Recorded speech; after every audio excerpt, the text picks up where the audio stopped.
90만의 거대한 도시, 성남에 위치한 유네스코 세계문화유산 남한산성은 작게는 수백 년, 멀게는 수천 년의 역사를 가진 소중한 우리 문화유산입니다.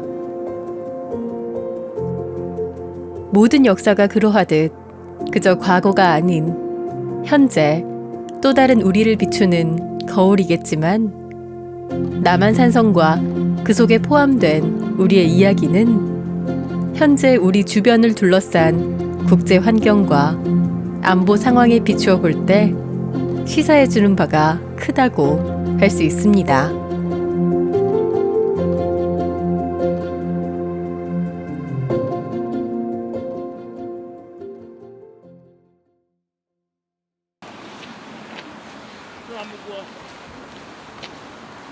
안녕하세요. 반갑습니다. 예, 반갑습니다.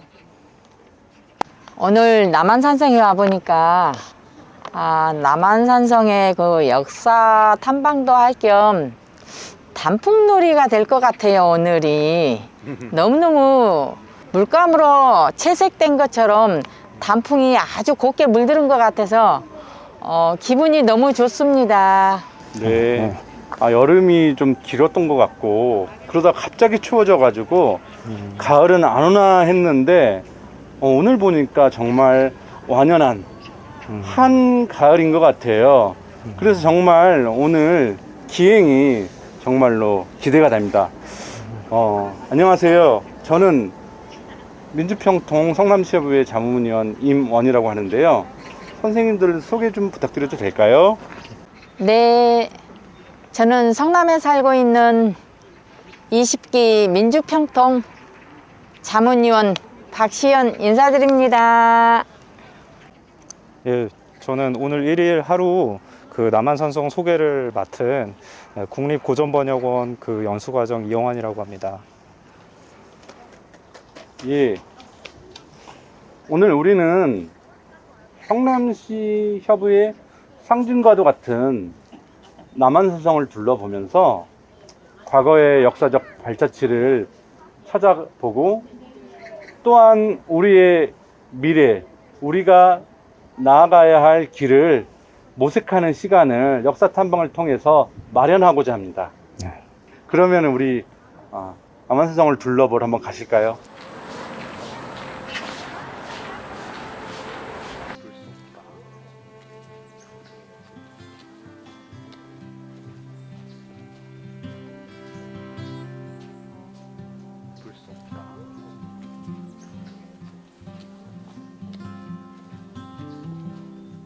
패턴 있잖아요, 레퍼토리가. 네. 원래 하시는 거. 이게 경자호란이 뭐 가서 또 다시 말씀드리겠지만 경자호란이 우리는 지금 이 남한산성에서 컸다, 행복했다 이렇게만 생각을 하는데.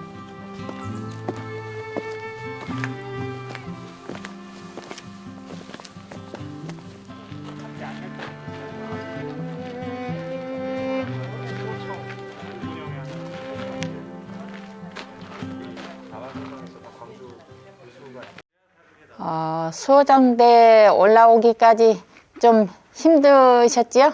예, 힘드네요. 쉽지 않네요, 진짜. 힘들게 올라오니까 근데 네. 저기 송파 일대하고 네. 저 성남 일대가 예. 한눈에 다 보이네요. 아주 네. 그렇죠. 멋있네요. 등산의 묘미. 너무 멋있죠. 지금 여기 수호장대를 올라오고 보니까 네. 역사에 있어서 질문을 안 하고 넘어갈 수는 없겠죠. 근데 병자호란 당시에 예. 저희 우리가 조선시대 때 좀 항복을 했잖아요. 근데 그렇죠. 항복을 당하지 않고 충분히 여유 있게 지혜로웠었더라면 그 힘든 그 역사를 남기지 않았을 텐데 왜 그 부분을 억울하게 당했는지 그거에 대해서 조금 궁금한 점이 많거든요. 말씀 좀 부탁드리겠습니다. 예, 그 사실 병자호란을 겪기 한 9년 전에 그 정묘년에 이제 정묘호란을 먼저 겪습니다. 그래서 많은 이제 그 우리가 일반적으로 생각하기에 이제 9년 정도가 지나는 동안에 어떤 준비 같은 걸 할 수 있었지 않겠느냐. 그렇게 생각하시는 경우도 있고 참 안타까운 일이죠. 근데 꼭 그렇게 볼 수 없을 수도 있는 것이 그 시절을 생각을 해보면 전근대 이전의 국가라는 것은 국력이 이제 보통 인구에 비례한다고 생각을 했습니다. 근데 이제 지금 우리가 추정하는 이제 당시에 이제 청나라의 그 인구라든지 명나라 인구를 이제 그 당시에 이제 중국이었던 명나라 인구를 비교해 보면 거의 100배 가까이 차이가 나거든요. 그렇죠. 그러면 이제 우리가 상상해 보는 거죠. 우리가 만약에 조선의 당국자들이었으면 국력이 이게 어떤 인구 비례적으로 국력을 본다 그러면 아무리 이게 지금 그 헤게모니를 겨루는 국가가 두 개가 있다고 했을 때 과연 좀 우리한테 더 위협적이라고 해서 저 어떤 다른 나라의 그 국력 인구가 더 적은 나라에 우리가 손을 잡을 수 있느냐.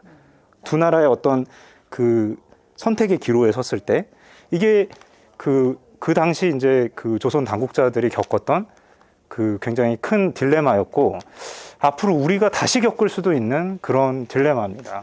그래서 그 가정적으로 우리가 뭐 이걸 피할 수 있었느냐 그런 것이 결론적으로는 피할 수가 없었다고 할 수는 있겠습니다만 다만 좀 생각해 볼 필요가 있는 것은 만약에 피할 수가 없었다면 어떤 식으로 우리가 맞닥뜨릴 거냐 그거는 좀 생각해 볼 필요가 있습니다. 뭐냐면 뭐 실제로 이 병자호란이 나기 전에 뭐 최명길이라든지 뭐 남한산성 영화에서 보면 이제 이병헌 씨가 맡은 역할이 이제 최명길이라는 역할인데 그 당시에 조선의 이조 판서였습니다. 근데 또 뭐 야당 정치인이었던 동계정원 이런 분들은 아예 싸울 거면 저기 압록강 가서 싸우고 크게 패하고 빨리 그냥 뭐 전쟁을 마무리 짓자든지 이런 현실적인 대안들이 나오긴 합니다. 그래서 그 앞으로도 우리가 어떤 선택의 그 기로에 강요받을 수 있는 상황이 올 수는 있는데 그래서 그걸 피할 수 없는 거라면 어떻게 우리가 그거를 준비를 해서 맞아들일까 그런 점에 있어서는 분명히 남한산성이 주는 커다란 교훈이 있다고 할 수 있겠습니다.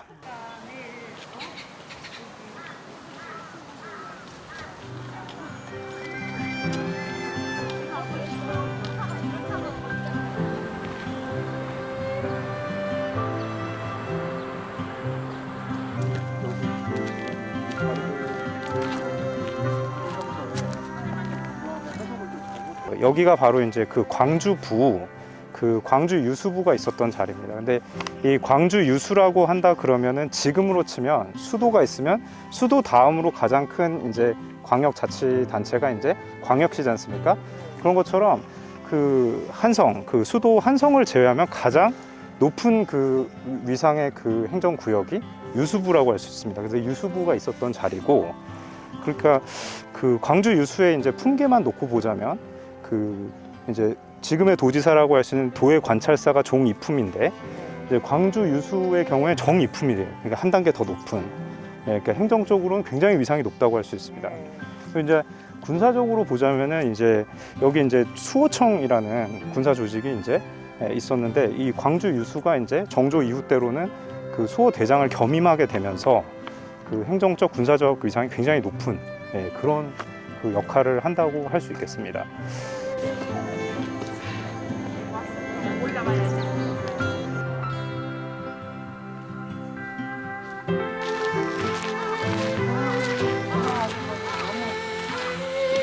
물계단에 올라가 보니까 세상 그 역사의 깊이가 느껴지는 것 같아요.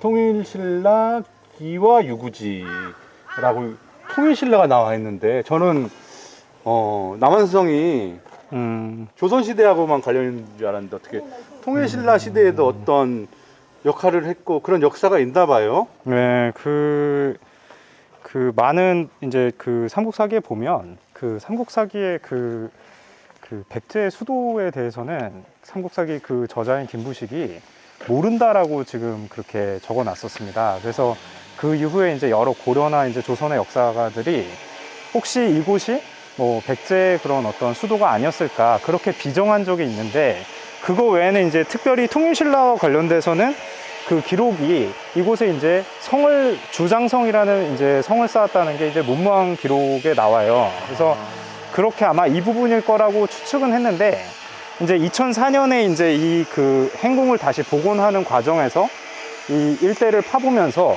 거대한 이제 그 기와 유구가 이제 발견이 된 거예요. 근데 이제 그 기와 유구가 자그마치 이제 기와장 하나에 20kg에 달하는 초대형 이제 그 기와가 어마어마하네요. 쭉 그냥 이렇게 일렬로 발견이 되면서 희대의 발견이죠. 그러니까 네, 도대체 그렇게 기와의 무게가 한 개당 20kg가 넘어간다 그러면 건물 자체는 얼마나 웅장한 건물이었는가 그럴 정도의 그것이 발견된 곳이 바로 요 지금 보시고 있는 이 유구입니다.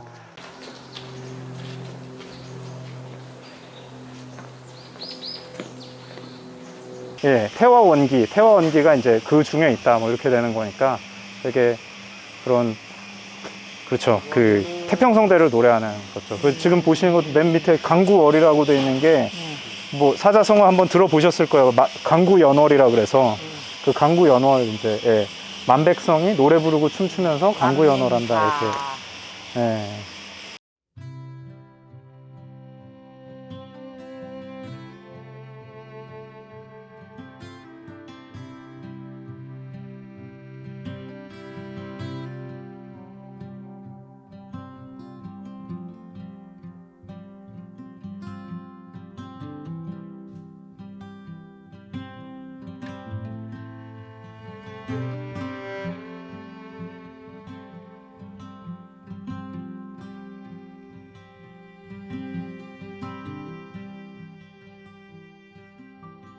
아우 오랜만에 그 등산을 하니까 쉽지 않네요. 제 체력이 아주 많이 떨어졌다는 걸 느꼈습니다. 많이 힘드셨죠? 정말 아유. 남한산성에 오면은 수호장대를 안 거쳐가면 조금 뭔가 서운한 느낌이 들거든요. 그래서 그렇습니다. 저는 오면은 항상 수호장대를 들렸다가 내려오는데 힘은 들었지만 그 역사 탐방에 있어서 많은 것을 역사 공부를 담아가는 것 같아서 너무너무 좋은 시간이었습니다. 아유, 저도 힘이 들어가지고 이 남한수성이 정말 거대한 성곽인데 우리 체력을 길러서 남한수성을 실컷 볼 수 있는 그런 기초 체력이 필요하다는 걸 절감했습니다. 오늘 성 한 바퀴 도셨는데 소감 어떠신지 한번 말씀 좀 해주시겠습니까? 오늘 집에서 나오기 전서부터는 남한산성 탐방이다 해서 사실은 굉장히 무거운 마음으로 출발을 했었는데 막상 와서 보니까 이게 가을 나들이와 단풍 구경을 같이 겸해서 역사 공부까지 담아가게 되니까 많은 것을 역사 공부가 되는 것 같아서 참 좋았습니다. 저는 뭐 남한산성 관련돼서 소감을 드리자면 뭐 제 말은 아닌데 빌려서 말씀을 드리자면 남한산성은 그 빛바랜 과거가 아니라 그 오래된 우리의 미래다라는 말씀으로 제 오늘 1일 를 마무리 짓겠습니다.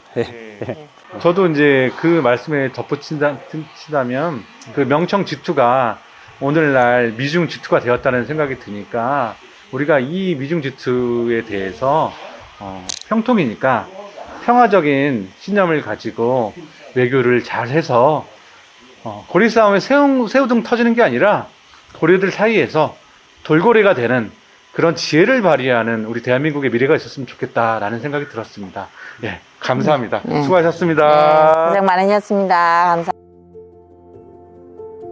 우리의 미래를 언제까지나 주변국에 맡긴 채 지켜볼 수는 없을 겁니다. 우리는 지금 남한산성에서 수탈과 모욕의 역사를 기억하며 앞으로의 미래를 설계해 나가야 합니다.